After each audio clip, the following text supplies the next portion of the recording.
Testing. 1, 2, 3. I'm ready for my close-up. Let me do one of those makeup shots.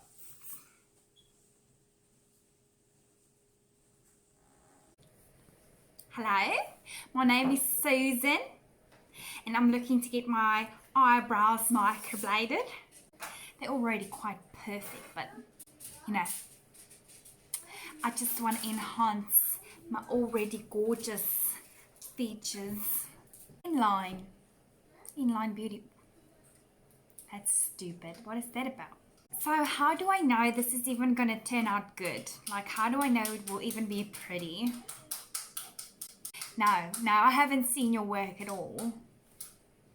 I came here for the price. So I really like my brows to be really defined, you know, like Instagram, you know, like it must be cut. Like I want to slay. Like I want to look at someone and they'd be like they should be scared of me, you know, like I'm a bitch. But I also really like them to be really natural. Like you shouldn't be able to tell that I've had them done, you know. I don't want people to know that I'm fake, you know. Like I know my hair is bleached and that's obvious, but yeah, like I really want them like really natural, because you know my husband or my partner is not supposed to know that I get it done.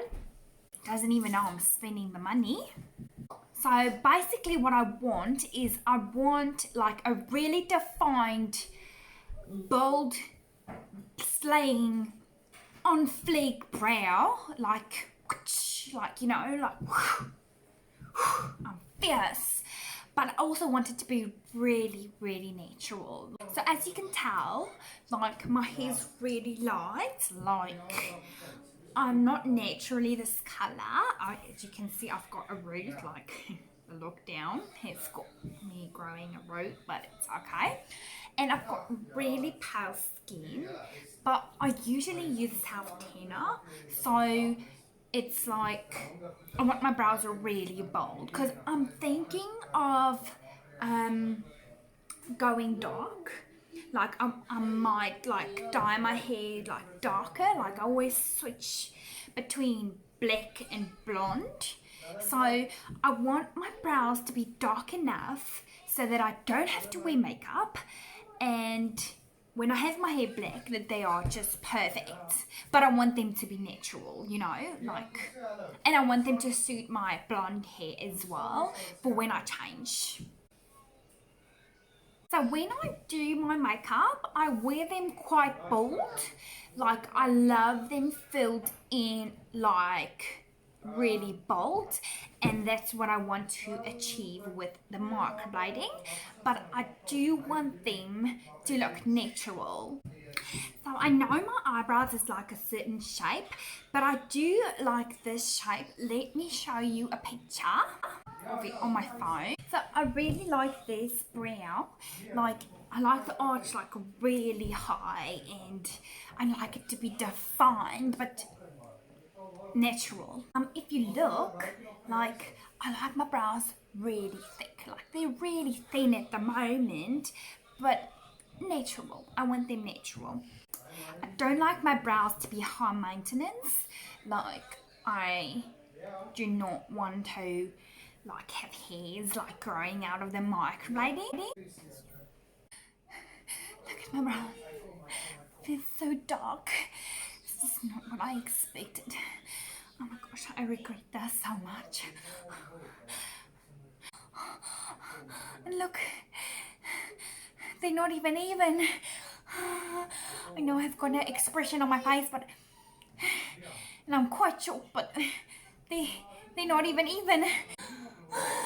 Gotta text Molly and be like Molly, I know you said that they're gonna be really dark, but take a selfie. Okay, is this normal? They don't seem like they even. Molly, my brows, they are scabbing, and I don't know if this is normal. Like the scabs, they come off like in pieces, and like the whole brow isn't the same anymore, and they don't even look alike anymore. I mean, I'm so stressed out. Like, this is not what I wanted. This is not what I wanted. Molly, like, there's some there's some pigment, like the microblading didn't take on the one side of my brow, and I totally sleep on this side most of the time, but I mean the microblading didn't take, and yeah, the scab did fall off quite like 3 days after you did it, and it's your fault. Like you're the reason why this is not there anymore. It didn't turn out the way I wanted. Hi guys, my name is Marley, and I would just like to come on here and make a video and discuss a few things, a few pet peeves of a microblader, and this might even apply to permanent makeup artist. And yeah, I just wanted to discuss a few things that maybe you should know before you consider getting your eyebrows done, and it might be applicable to permanent makeup as well.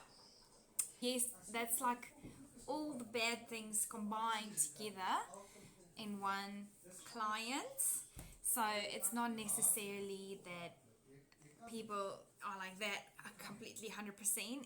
Don't mean to offend anybody with this video. I just like to make fun of it a little bit for a laugh. And yeah, I just like to discuss some things just to be clear. Talk about symmetry. So, with microblading specifically, are trying to make the brows as symmetrical and as perfect as we can. That being said, our faces are not symmetrical. Our noses are not straight. Our eyes are not on the same spot from the center of our nose. Distance wise, um, there's a lot of things that come into play. Like this angle here, like from there, is not the same angle as that one. So hence where the tail will start, if we have the same angle, technically if I would measure it, it will not be the same. It's not black and white microblading. You won't go in and you would come out with perfect 150% perfectly shaped brows, because it's impossible. Even if it was a computer machine that microbladed your brows according to measurements on a computer, it would still not be perfect because of our faces. They're not symmetrical. So we do measure your brows, and we do take your face shape into consideration, and they won't be 150% on the last little hair stroke perfect. We do get very close. Just referring to symmetry in regarding to those ladies that like to nitpick. Is there 4 hairs on this side, and then 1, 2, 3, and there's like a 16th of a millimeter difference. I'm talking about that. So I'm not talking about you're gonna walk out with brows like this and it's gonna be okay. No, you're gonna walk out with amazing brows after your appointment. It's just they're not like on the salt, like they're not 150% perfect. If you go to get your brows done, please don't expect that. Let's talk about your results or the healing process. So during the healing process, your brows are gonna look quite hectic and quite terrible. I always warn my clients that you're not gonna like your brows at all for the next 2 weeks, because it takes 14 days at most for all the scabs to fall off completely. And during that process, just want to clarify that I've had clients that the scabbing took longer than 2 weeks, but it's really rare, and it's not a bad thing if it happens, but it does happen sometimes where people's scabbing doesn't come off within 2 weeks. And yeah, it's not. You form a scab, and the next day your brows are really, really dark. And a lot of people will text me and say that, oh my gosh, Miley, like this is not the color that I wanted. So anybody knows blood that turns old turns dark. So a lot of people will think that, oh my gosh, this is the color of my brows, but it really isn't. It's just the color of the blood and the scab. So once the scab falls off, the true color will show. Not exactly directly after, but the healing is a process. It takes 6 weeks. So until then, can't really say how scabbing comes off, and it doesn't come off symmetrically. So you will lose like a part of your arch, and then all of a sudden you'll feel like the one brow is rounder than the other one. After the scabbing comes off, your microblading is going to be really light. It's because of your body forms like this water layer. I call it a water layer, but it's just like this extra layer of skin that needs to shed, and that sort of camouflages the pigment, so it's really light. And between 3 and 6 weeks that layer will shed, and then you will see the true color of your microblading. Your body still rejects pigment. It doesn't keep all of it. So I always tell my clients that my work is what I do on the table, is what you see when you're done. Anything after that is not really up to me, because our bodies reject pigment. It has to do with aftercare and some things we can't control, like hormones, chronic medication, the way we sleep on our sides.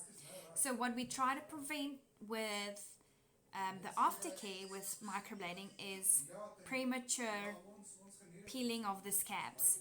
So once the scabs come off prematurely, they pull out the pigment with it. So you're left with a micro scar.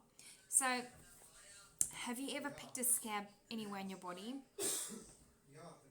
Of course you have. So shaving, you pick the scab, or that, see that little pink layer, that's called micro scarring. So it's not really permanent. Technically, if you look under a microscope, yes, you will see it, but you won't notice it. So it's not really permanent. But if I see that with a touch-up, it means the scabbing came off prematurely. And there's some things we can control, like the aftercare, but some things we can't. Like when you wake up on the side of your face and you sort of slept on your brow and it causes scabbing to come off prematurely, that's not something we can help. And it's no one's fault. It's not your fault, it's not my fault. It just happens. And we have to put the pigment back with the touch-up. And that's at the end of the day, what doesn't take, we can always just put back with a touch-up. So yeah, there's always going to be pigment rejection. It's not going to be as dark as you like. It's because pigment gets rejected. There's going to be, there might even be parts that are like gaps, like seem like there's nothing there, and that happens. That happens because of your body rejecting pigment, and like I mentioned before, scabbing, peeling prematurely. The color. So let's talk about the color you and your microblading artist choose. So I like to pick the color together with my clients, and I also explain to them why I would choose a certain color. And obviously there's things that I will not allow, like I will not choose the darkest color on the lightest skin. There's a range for a skin tone that I would give the client like mobility, like maybe choose a lighter color and next time we can go darker. Because the first time it is scary. I mean, you walk out with these brows that are like really bold, and then when they heal they are soft and natural, and you sort of wanted something a little bit more bolder, and that's fine. We just use a little bit of a darker color in the touch-up. But the pigments work with undertones of your skin. It's not like hair color where you can just blop a color on light hair and it will be that color. It sort of blends with your undertones. So let's say you've got cold undertones. I've got neutral undertones. But let's say you've got cold undertones and I put a really dark brown on your brows. It's already got a cold undertone. So basically it's going to heal grey or purple. It's got that purple ashy tone, and that's not what you want. You always want your brows to be a shade of brown. So look good when I just did them because the color is there. It's not blended with your undertones. That happens during the healing process, and you're going to regret it. And then you have to get it lasered off, because people might sometimes be really pale like me and dye the hair black and they want their brows to match. Unfortunately, that's not something that we can do because it's going to be purple. So you're going to have natural brows, shaped, defined, but it cannot be as dark as your jet black hair if you've got pale skin. It's different when you've got a darker skin and you've got natural dark hair. Yeah, then it won't mix with your undertones that are cold and it won't go purple, which is stay relatively that color. The warmth of the color and the ashiness. So everybody loves them ashy brows. And yeah, so microblading always heals ashy. Sort of a grayish brown for people that don't understand color. Normally hairdressers will understand undertones better, and ashy and warm toned, and maybe if you work with color, if you're a graphic designer or you're paint artist or something, or makeup artist even, you understand like warm and cold tones, ashy and warm tones. So always heals ashy. And yes, it might seem warm when you get them and you're like, this brown is really like a warm brown and I wanted them to be ashy. That's gonna happen regardless. There's nothing you can do to change them from turning ashy. In fact, I wish I could find a pigment that doesn't heal ashy for people that it would look good with. Like, for example, strawberry blondes and redheads. I feel like my personal taste is that a warm tone brow would look amazing on their skin. And so with natural blondes and with blue eyes. Natural white blondes, not the darker blondes. Brows are done.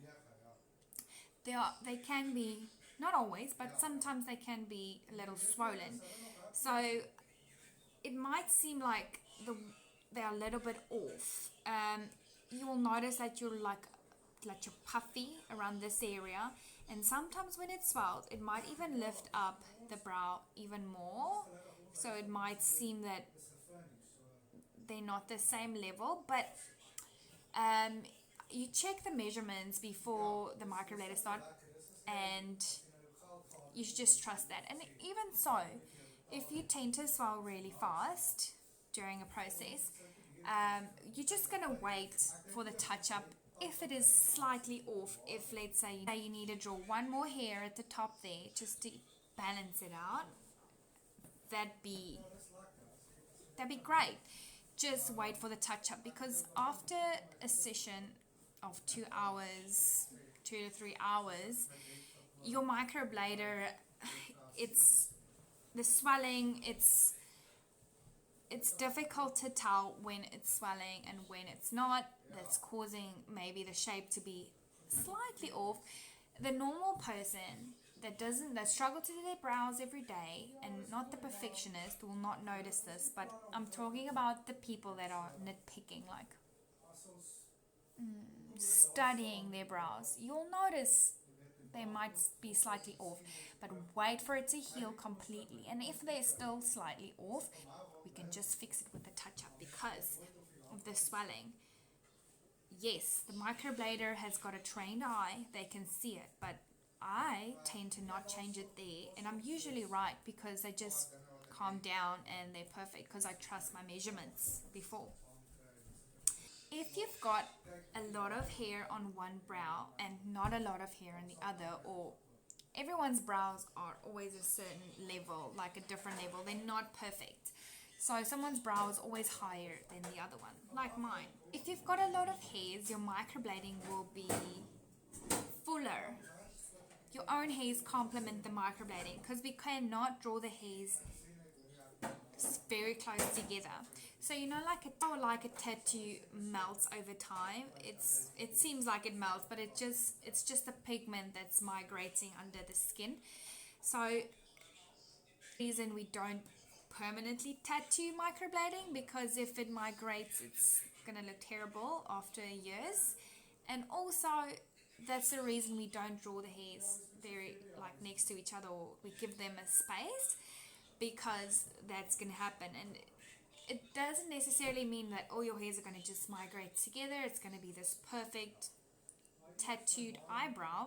No, it just means some hairs are gonna melt together and some might not, and it's gonna be one thick hair next to thin hairs, and it's just no, it's not good. Someone's always got a dominant eyebrow. This is my dominant eyebrow. I tend to use it when I talk and stuff. So usually when people are thinking, they're using their dominant eyebrow, like especially when they're looking in the mirror in front of them, and they're like, right after the microblading's done, they tend to think, and then they sort of pull that eyebrow up, and then it looks like they're not even, and yeah. So we don't microblade with your dominant eyebrow unless if you have no expression in your face and you're still pulling it. Yes, then we match it. But I always ask my clients to sit perfectly still, close their eyes, and think of a blank piece of paper so they won't have an expression on their face, so that I can see, I can measure the brows when they are just plain and straight. Because it's normal for us when we talk and when we explain, when we're sad and when we're happy and excited, that our brows move. But the moment we sit like this, like in the office or something, and the one brow's like this, that is noticeable. So I always microblade my clients' brows, measure them when they are sitting with no expression on their face. One of my pet peeves as a microblader is when I'm using my phone to record this, but let me use this avocado as a phone. If I'm working on your face and you're lying there on my bed and I'm doing detailed work and you're like this, sometimes I feel like I can ask you to take your phone and put it down because it's bothering me. But I am a really soft person and I don't like to offend people. I like to be nice and not to be rude, and I try my best, and sometimes I feel like I cannot communicate this to the client because I will feel like I'll upset them. So it's really annoying when you're sitting like this and and keep looking up, and because you always you're lying down, and if you keep looking up and like or you're bothering me, I'm working on your face, something that's semi-permanent that is going to make a huge difference to your appearance, and you're in my space. And you answer a phone call when I'm with my gloves and my mask, everything's sanitized, everything's clean, and I'm busy drawing the hair strokes on your face, and all of a sudden your phone rings and you're like, oh sorry, I gotta get this. You can continue. No, I can't, because when you talk to someone, you have expressions on your face, which makes it difficult for me to draw your microblading on. If you go for your microblading appointment, just think about this. I'm looking at your brows. When I'm working very close. So my face is close to yours. So what you have when someone else is close to your face. I mean, I'm never going to tell you, and I'll never say that. But sometimes people, like, sometimes clients' breath smells really bad. And yes, I mean, I always stay professional, I'll never say anything, but just something I like people to think about, like when someone's going to be in your face, I would brush my teeth before I come. So that's something to think about. And I'm saying it on this video for the first time because I will never say it to my client that's in front of me, that it can trigger your sinuses because there's sinus reflexes in here. So when I'm blading on your brows, it can cause you to clog up and your nose can start running. And I don't mind if you sneeze. Some people do sneeze quite a bit, and that's fine. You can talk, I'm gonna sneeze. Okay, let's give you a gap. You take your sneezing attack and just get it over with. But people that get up to blow their nose quite regularly,